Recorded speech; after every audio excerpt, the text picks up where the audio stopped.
મહત્વના સમાચાર ગીર સોમનાથ વેરાવળમાંથી બે શંકાસ્પદ કાશ્મીરી ઝડપાયા। રામ ભરોસે ચોકમાંથી આ બંને શંકાસ્પદને પોલીસે ઝડપી લીધા।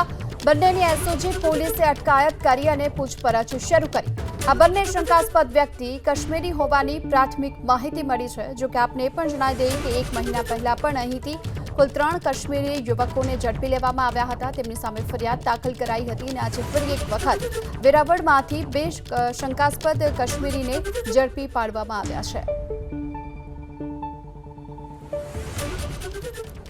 વધુ વિગતો મેળવે સંવાદદાતા અર્જુન આપણી સાથે જોડાઈ ચૂક્યા છે।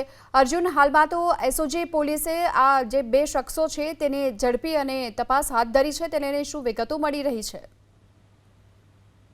ચોક્કસથી આપણે જણાવી દઉં તો વેરાવળમાંથી વધુ બે કાશ્મીરી છે તે ઝડપાયા છે।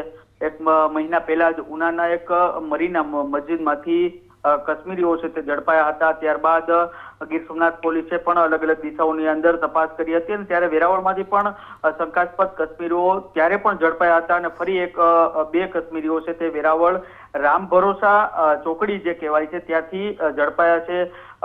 ગીર સોમનાથ એસઓજી પકડાયેલ બંને શંકાસ્પદ કાશ્મીરીઓ ક્યાંના રહેવાસી છે અને વેરાવળ આવવાનો હેતુ અને કોની સાથે સંકળાયેલા છે તે દિશામાં હાલ તેની પૂછપરછ છે તે શરૂ કરી છે। જી, આભાર આપનો આ માહિતી માટે।